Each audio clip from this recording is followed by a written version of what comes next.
All right, boys and girls, welcome to chapters 5 and 6 of Miss Daisy's Crazy. We did chapters from 1 to 4, and in that we learned about AJ, the main character, Principal Klutz, Miss Daisy, and our discussion question for the last chapter was, would you go to Principal Klutz to talk about, the issues that, you know, uh, Miss Daisy is having in class? Does she even know how to read or write or any of these things, right? So would you go to Principal Klutz? So still think about that. And if I had to think about that, I would say, I don't know. I would just kind of write it out. Right. If I was AJ and I didn't have to do anything for school, I would just keep playing it the way it is. And I try to get on Miss Daisy's side a little bit. So I also have Miss Daisy and Andrea Young for this chapter. We'll see if they talk in this chapter. So I haven't really looked ahead too far, but we'll see. All right. Chapter 5 is the most genius idea. After lunch, we had recess, which means we get to go out in the playground and run around. Miss Daisy said we needed to burn off energy. Now, this is more my style, I announced when we got outside. I made a beeline for the monkey bars. Then me and some other kids hit the swings. After that, all the boys had a contest to see who could spin around in circles the longest without throwing up. Michael Robinson won. Then we all sat down on the grass. Even though Miss Daisy was pretty cool, we all agreed that we hated school. We made a promise to one another that we would hate school forever, even if we changed our minds and decided that we liked school. That's when Ryan came up with the most genius idea in the history of the world. This was his idea. We should buy the school. Ryan told us that his father worked for this big company, and that once his father's company bought some other company, just like you would go into a store and buy a candy bar. Ryan said it happens all the time.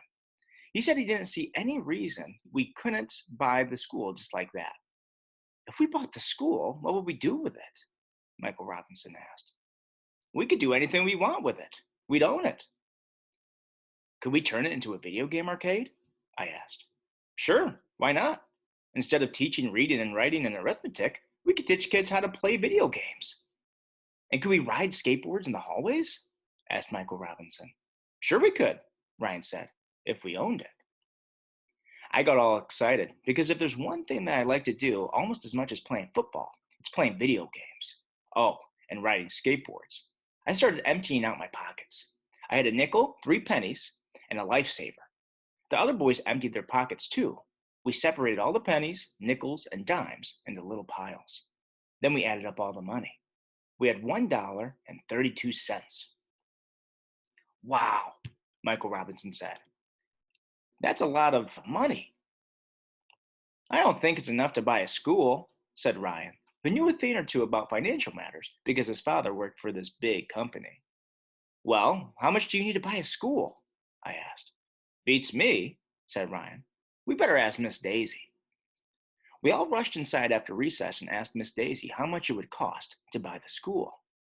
Gee, I don't know, said Miss Daisy, who didn't seem to know much of anything. Why do you want to buy the school? We want to turn it into a video game arcade, I told her. What a great idea. She beamed. I love video games. There are so many schools and so few video game arcades. It makes perfect sense to turn some of those schools into video game arcades. I'll arrange a meeting with Mr. Klutz tomorrow so we can ask him if we can buy the school. But right now, we have to go to Mrs. Cooney's office. Mrs. Cooney's office is down the hall from our class. She says she's the school nurse, but personally, I think she's a spy. I'll tell you why. There's this big poster on her wall that says this. EYWXLEO, all these different letters. Maybe she's a spy. Maybe she's a spy. I tried to read it, and it didn't make any sense at all. Even Andrea Young didn't know how to read the poster, and she knows everything. I think Mrs. Cooney has created a secret code, and she's using the poster to send mystery spy messages. I'll have to keep an eye on her. When we walked into Mrs. Cooney's office, she had us all line up in size order. I was one of the shortest kids, so I had to stand in the front of the line. Then Mrs. Cooney told us to take off our shoes. At first, I thought she didn't want us to track mud all over their office. But then she told us that she was going to weigh and measure us. Obviously, she's trying to gather information about us because that is what spies do. My friend Billy says that the heavier you are, the smarter you are, because heavy people have bigger brains. But I think Billy just says that because he is overweight. I weighed 52 pounds. Mrs. Cooney showed us this awesome ruler she has. It is made of metal and stretches out 6 feet long. When she presses a button, the whole thing shoots into her hand and disappears like magic.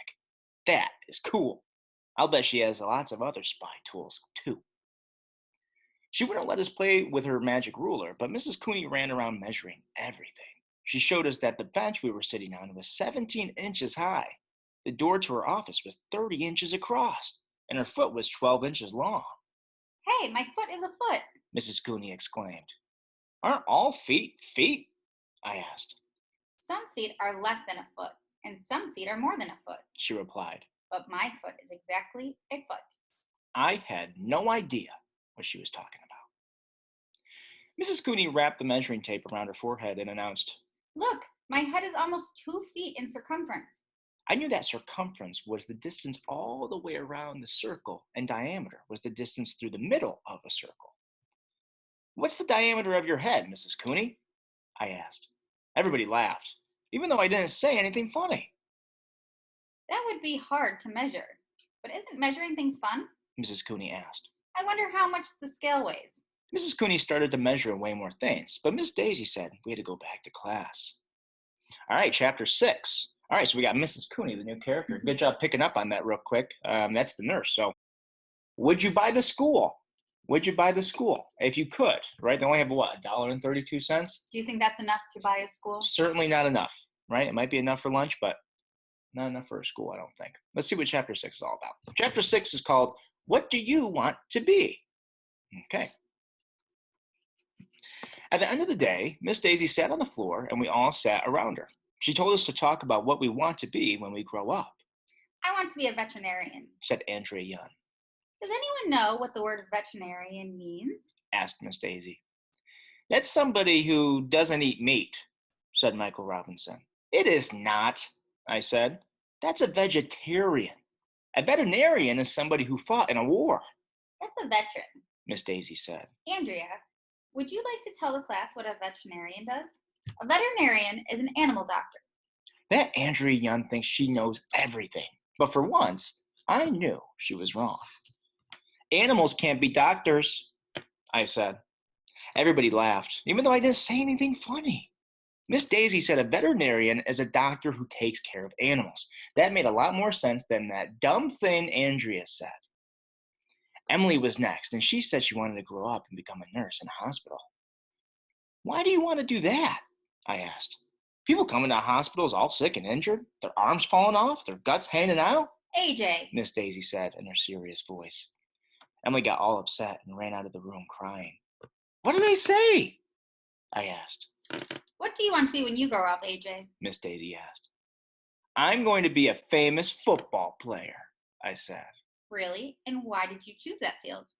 Because I love football, I said. And if I was a football player, I wouldn't have to read or write or do arithmetic or go to school. My friend Billy told me that football players are really dumb, Your friend told you that? said Miss Daisy. Yeah, Billy is really smart. He also told me that if you dig a hole deep enough, you can dig all the way to China. And if you fall into that hole, you'll fall all the way through the earth and pop right on the other side. And you'd be moving so fast that you shoot all the way into outer space. Michael Robinson said that sounded cool. He decided that instead of becoming a firefighter, he wanted to become one of those hole digging astronauts. Emily came back into the room with a tissue. Everybody else went around in a circle saying what they wanted to be. This girl named Lindsay said she wanted to be a singer. Ryan said he wanted to be a businessman, like his dad. Andrea Young said that if she couldn't be a veterinarian, she wanted to be a teacher like Miss Daisy. Then she gave Miss Daisy a big smile. I hate her. Why do you think he hates her? I think he's jealous. I think he wants Miss Daisy to like him and thinks he's cool for being a football player. And he would think, and I think he would think Miss Daisy would appreciate that because she also doesn't like school. She doesn't like reading or writing. So maybe, with AJ puffing out his chest and thinking that he's really cool from wanting to be a football player. And, you still can be a football player, but he's saying he hates school and arithmetic and all this stuff on top of it. So maybe he would think that Miss Daisy would like that.